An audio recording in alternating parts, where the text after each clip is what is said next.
Okay, today I wanted to make a quick video talking about how to choose a specific rep range for a given lift. And it kind of, I had some points I had written down. I kind of wanted to walk through my thought process regarding that.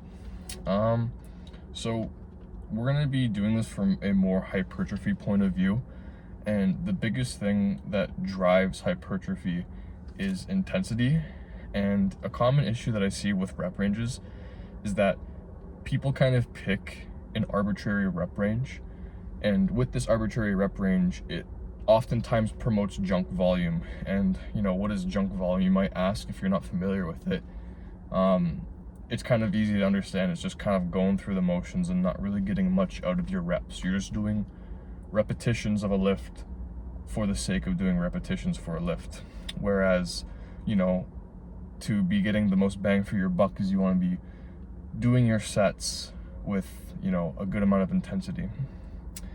And the strategy I take when developing a rep range is to first assess what intensity looks like when completing a set, right? So the definition that I've kind of written down is intensity is the controlled slowing of a movement under consistent form. And this slowing mainly occurs on the concentric of a lift and is an involuntary slowing. So it's not that you're purposely slowing down, it's that it's an involuntary slowing because there are more motor units being recruited, and it's just, you're becoming more fatigued and all of that. So yeah, like as your reps become slower, more motor units are activated, which stimulates hypertrophy. So as you're doing your lift, ideally you want to be slowing down to the point where you'll eventually reach failure. And I think the biggest misconception is that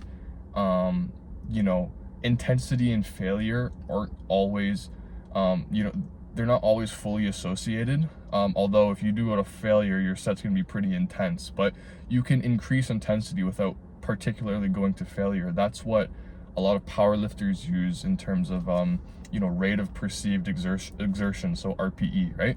They will have RPE 8 or 9, which is very intense, but they're not necessarily going to failure, if that makes sense. So you can kind of use that frame of mind when doing a lift. It's like you don't always have to go to failure, but you should be training with intensity, right? You should be getting pretty close to failure, but not all the way to pure failure, because pure failure on a consistent basis will fatigue the hell out of you, and you won't be able to recover in time for your next session, right? So here's some practical advice for helping choose a rep range for a lift. So number one, pick a stable exercise where form can be easily maintained. Any exercise of your choosing, but for this particular example, you could do an easy bar preacher curl, because you have a lot of stability with the pad and the easy bar, which is really nice on your joints, having it more angled inwards, so that way you're not getting any elbow tendonitis or your wrists aren't hurting. So that's a good lift to just easily really go through the motions and drive up the intensity, because you're kind of locked into that easy bar, that curl position, right? So point two, choose a weight that you can get more than 4 reps, but no more than 15. For me personally, I find that the 4 to 15 rep range for any lift is kind of the sweet spot. Granted, you could do more than 15 as long as you're in proximity to failure and you're training with intensity.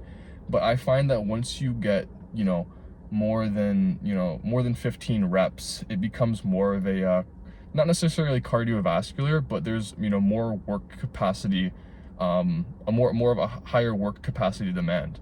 I find that for the style of training that I like to do, for typical hypertrophy training, 4 to 15 is kind of the sweet spot. But any lower than 4, and it's more, you're getting more into strength training territory. So I think 4 is like the absolute lowest I would go personally. Maybe 3 if we're doing like some deadlifts, but point being, I think 4 is the absolute lowest. So point 3 would be perform the lift and observe where the concentric reps slow down. So when the concentric portions, so for the preacher curl, so once you're at the bottom and you're going up, your first 4 reps might be pretty consistent timing wise, but maybe that 5th rep, it takes a lot longer and a lot more effort, right? That timing will increase. And then say you'll get to like your 8th rep and it's like you're struggling to get up, and then I guess the fourth and final point is take the set to absolute failure just to get a gauge. You don't have to do this for every single set in the future, although for an isolation I would say you should, especially for like that last set. But point being, go to absolute failure so you know where your baseline is, you know where that is.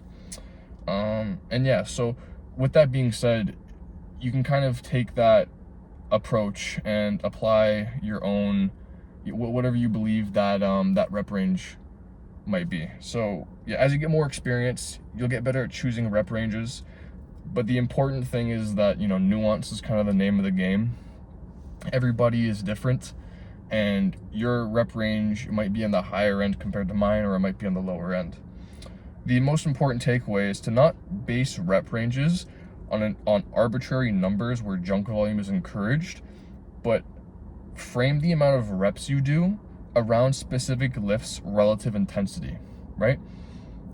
To give a more, you know, just a personal example, the best way that I can kind of convey it is I was doing easy bar preacher curls recently, and my rep range is between 6 to 8 because I did the steps that I outlined, and I found that once I was doing my my 6th to 7th rep, the intensity and the amount of time it would take for me to pull the bar up and doing the concentric portion was extremely long, and I was like, you know, my form was consistent, but I was struggling. It was hard, and I could barely get the 8th rep, and you know, sometimes I couldn't even get the 8th rep, right? I would get like halfway up and then I would fall. So yeah, that's how I determined my 6 to 8 rep range, but it's also relative with the amount of weight that you use. You know, you could do a lighter weight and you know, go from like an 8 to 10 rep range, or 8 to 12. That's my approach when doing rep ranges, and you know, you always got to keep in mind that intensity is the #1 driver for hypertrophy, or it's a very large factor, and frame your rep ranges around intensity.